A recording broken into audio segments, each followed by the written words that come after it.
Hi, breast feeding தாய்ப்பால் இது ஏன் இதுக்காக ரொம்ப இம்பார்ட்டன்ஸ் கொடுக்குறோம்? ஏன்னா ஒவ்வொரு ட்ராப்பும் மேட்டர்ஸ், ஒவ்வொரு ட்ராப்பும் லைக் அ கோல்டு அப்படிங்கிறது தான் நம்ம சொல்ல வரோம். ஒரு பீடியாட்ரிக் ஓபிடியில போய் பார்த்தோம்னா இருக்கிற மதர்ஸ் எல்லாம் இன்டர்வியூ பண்ணா அதுல எத்தனை பேர் எக்ஸ்க்ளூசிவா பிரஸ்ட் மில்க் கொடுக்குறாங்க 6 monthsக்குள்ளன்னு பார்த்தா ஒன்லி 50% தானாங்க. ரொம்ப ஷாக்கிங்கா இருந்தது. ஒன்லி 50% தான் பிரஸ்ட் ஃபீடிங் எக்ஸ்க்ளூசிவா கொடுக்குறாங்க. பிரஸ்ட் ஃபீடிங் கொடுக்கணும்னு எல்லாருக்கும் இன்ட்ரெஸ்ட் இருந்தாலுமே சில பேரால் கொடுக்க முடியாம போகலாம். ஸோ அதுல பேபி சைட்ல ப்ராப்ளம் இருக்கலாம், மதர் சைட் ப்ராப்ளம் இருக்கலாம்.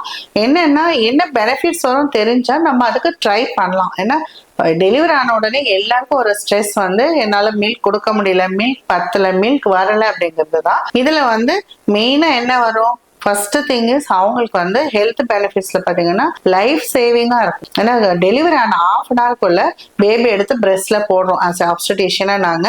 அப்ப என்ன உடனே பேபி சக் பண்ண உடனே உங்களுக்கு ஆக்சிடோசின்ங்கிற ஒரு ஹார்மோன் செக்ரேட் ஆகும்போது யூட்ரஸ் நார்மல் சைஸ்க்கு கண்ட்ராக்ட் ஆகுது, பெருசா விரிஞ்சிருக்குது. கண்ட்ராக்ட் ஆகும்போது உங்களுக்கு ப்ளீடிங் அரெஸ்ட் ஆகுது. நிறைய ப்ளீடிங் காம்ப்ளிகேஷன்ஸ் டெலிவரியில பார்த்துருப்பீங்க. யூட்ரஸை எடுக்கிற அளவுக்கு போறதெல்லாம் இருக்கும்.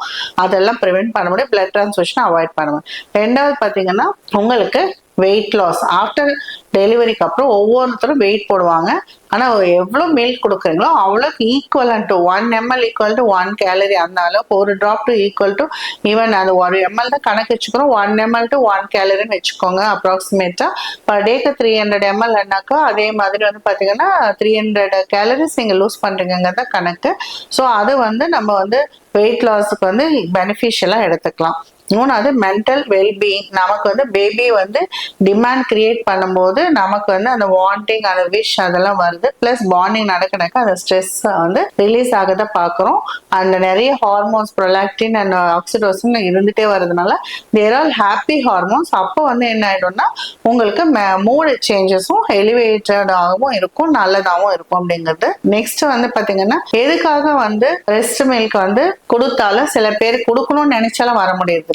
ஏன்னா மில்க் சில பேர் ஸ்ட்ரெஸ்னால மில்க் ப்ரொடக்ஷனே வராம இருக்கும். ஒரு சில பேர் ஃபியர்னால அந்த நியூ மாம் ஃபியர் இருக்கும் இல்லையா, அதனால பிரெஸ்ட்ல கொண்டே போக மாட்டாங்க. சில பேர் ஈஸியா ஐயோ பேபி அழுகுதுன்றதுனால கூட இருக்கிறவங்க எல்லாம் சேர்ந்து ஃபார்முலா ஃபீட கொடுத்துருவாங்க. இதெல்லாம் அவாய்ட் பண்ணணும்.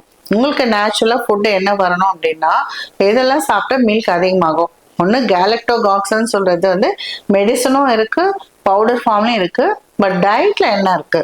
மெயினா பூண்டு, கார்லிக் சொல்றோம் இல்லையா, அதே மாதிரி வெந்தயம் ஃபெனுக்ரிக் அப்படின்னு சொல்றது. அதுக்கப்புறம் மேத்தி அதேதான் மேத்தியும். அப்புறம் ஜீரா நிறைய யூஸ் பண்ணுங்க. அதே மாதிரி சின்னமாமா யூஸ் பண்ணுங்க, ஜிஞ்சர் யூஸ் பண்ணுங்க. பிளஸ் இது இல்லாம முருங்கைக்காய், முருங்கைக்கீரை அதெல்லாம் நிறைய சாப்பிடணும். Green leafy and orange vegetables anyway food நம்ம ஆட் பண்ணியே ஆகணும். அயன் அண்ட் கால்சியம் மெடிசனா எடுத்துக்கலாம். ஸோ இதெல்லாம் நீங்க சாப்பிட்டீங்கன்னா கண்டிப்பா உங்களுக்கு மில்க் ப்ரொடக்ஷன் ஜாஸ்தியா இருக்கும் அப்படிங்கிறதா. அதனால பயப்படாம நீங்க தைரியமா இதெல்லாம் நேச்சுரலா ஃபுட்ல ஆட் பண்ணிட்டு நீங்க ஃபீட் பண்ணீங்கன்னா மில்க் வரும். சக் பண்ண கண்டிப்பா மில்க் வரும்.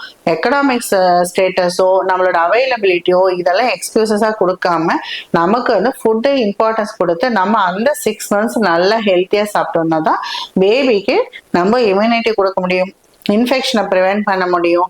அவங்கள ஃபேஸ் பண்றதுக்கு வேர்ல்டு நியூ இன்ஃபெக்ஷன்ஸ், வைரல்ஸ் எல்லாமே போயிட்டு இருக்கும் போது அதை எதிர்க்கிற சக்தி அவங்களுக்கு வரணும்னா அதுதான் வரும். ஆட்டோ இம்யூன் டிசீஸ்க்கு அகெயின்ஸ்டா அவங்க ஃபைட் பண்ண முடியும். இந்த மாதிரி நிறைய விஷயங்கள் டயபெட்டிஸ் வராம பார்த்துக்கலாம். இதெல்லாம் பெனிஃபிட்ஸ் இருக்கிறதுனால கண்டிப்பா பிரஸ்ட் மில்க் கொடுத்தே ஆகணும். அதே மாதிரி உங்களுக்கும் சுகர் இருந்ததுன்னா கம்மியாகும். அதே மாதிரி ஹார்ட் ப்ராப்ளம்ஸ் கம்மியாகும். கேன்சர் மெயினா பிரஸ்ட் அண்ட் ஒவேரியன் கேன்சர்ஸ் கம்ப்ளீட்டா கியூர் ஆகிறத பாக்குறோம். வராம ப்ரிவென்ட் பண்றதுக்கு சான்சஸ் இருக்கு. 4% சான்ஸ் நம்ம பிரஸ்ட் ஃபீட் பண்ணனா ஒரு பேபிக்கு, அதாவது மினிமம் 1 year நீங்க பிரஸ்ட் ஃபீட் பண்ணியிருந்தா 4% ரிடக்ஷன் இருக்காம் பிரஸ்ட் கேன்சர் ரிஸ்க்ல. ஸோ நினைச்சு பாருங்க. ஸோ அந்த அளவுக்கு நமக்கு அது யூஸ்ஃபுல்லா இருக்கு. இதெல்லாம் நீங்க பார்த்துட்டு கார்டியக் ப்ராப்ளமா இருந்தாலும், ஹார்ட் ப்ராப்ளம், கொலஸ்ட்ரால் எல்லாமே இதுல லோயர் ஆகும்னு சொல்றதுதான். அதனால இதுல எல்லா பெனிஃபிட்ஸும் போத் மதர் அண்ட் சைல்டுக்கு இருக்கு. இதை தவறாம நீங்க ஃபாலோ பண்ணுங்க. என்னதான் டிஃபிகல்டிஸ் இருந்தாலும் கண்டிப்பா நீங்க இதை போய் பண்றது என்னோட ஒப்பீனியன்.